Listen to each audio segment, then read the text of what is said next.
Jader, e a pergunta que não quer calar, aquelas que usam anticonvulsivantes. Aquelas pacientes que chegam dizendo assim, olha, eu tenho epilepsia, desde que eu sou criança, eu diagnostiquei que tem epilepsia e eu tomo uma carbamazepina, eu tomo um fenobarbital, né, ou uma lamotrigina, né, a paciente chega e te diz que ela usa alguma droga antiepiléptica, né, se ela toma uma medicação antiepiléptica, ela pergunta, eu posso tomar pílula? Eu quero começar a tomar anticoncepcional, posso?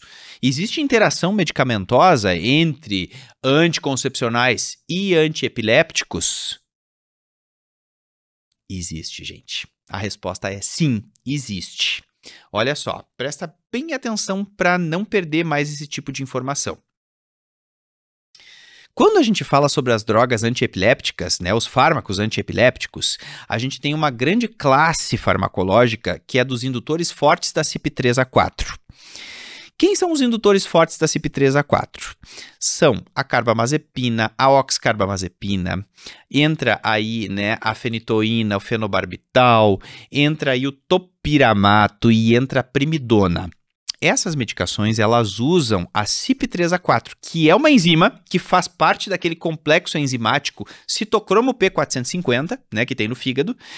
Essa CYP3A4, ela é usada por esses fármacos para fazer o seu metabolismo. E olha só, o etinilestradiol, que tem nos anticoncepcionais, também usa essa mesma enzima para o seu metabolismo. Então quer dizer que uma compete com a outra. Então, olha só. Quando a gente tem uma usuária de essas medicações que eu citei, né, de indutores fortes da CYP3A4, a gente não pode usar nada que tenha etinilestradiol e qualquer coisa que tenha que seja por via oral, né, vai ter a primeira passagem hepática e vai usar esse complexo enzimático aí também para fazer o seu metabolismo.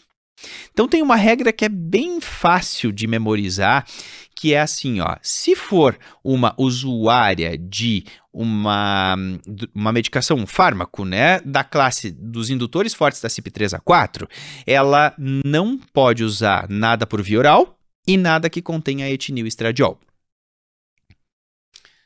Ô Jader, mas então assim, não pode pílula combinada? Não pode. Tá, mas e se for uma pílula só de progestogênio, só de progesterona, não tem etinilestradiol, mas é por via oral. Então se é por via oral, não pode. Tá. Então nada por via oral, né, ela pode usar. Nada por via oral. Nada então com etinilestradiol e nada por via oral. Não pode anticoncepcional combinado oral, não pode pílula de progestogênio isolado. Tá. Vamos pensar assim, ó, anel e adesivo. Anel e adesivo tem etinilestradiol. Não pode.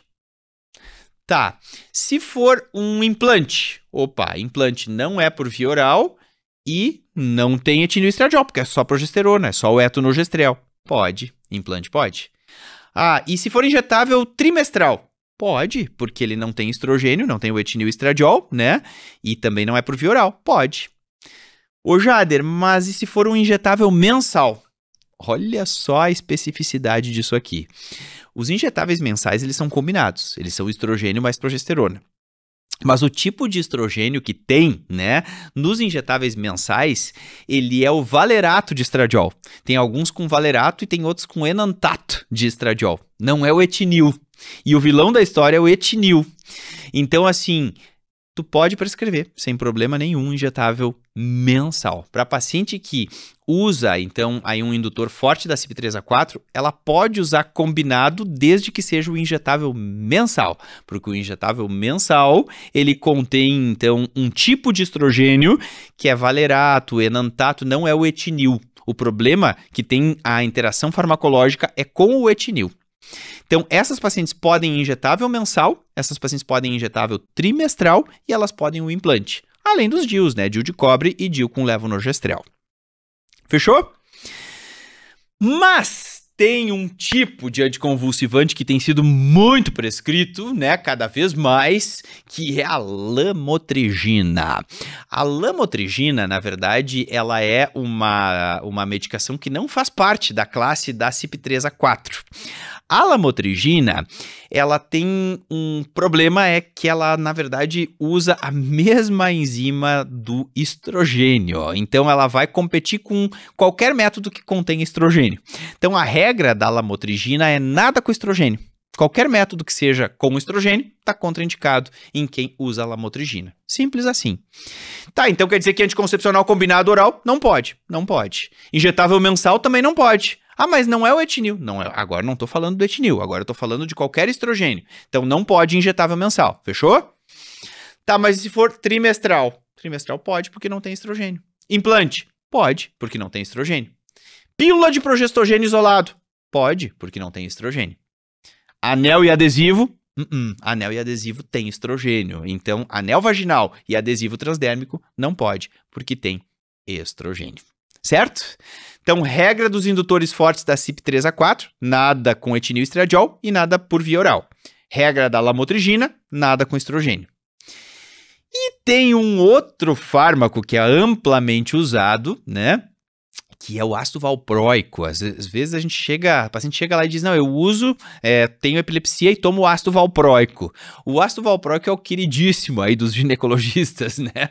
Porque o ácido valproico, gente, ele usa outro tipo de rota farmacológica, farmacodinâmica, né, de metabolização, e então ele não tem nada a ver, ele não interage, né, com os esteroides sexuais.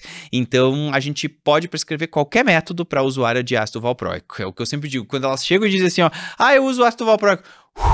Podemos dar qualquer coisa, né? Desde que não seja contraindicado por outro motivo, né? A gente pode prescrever porque realmente com o ácido valproico vai, né? Então é só lembrar assim, ácido valproico, pode prescrever que não tem interação, não vai ter essa interação medicamentosa, né? De um diminuir o efeito do outro. Beleza?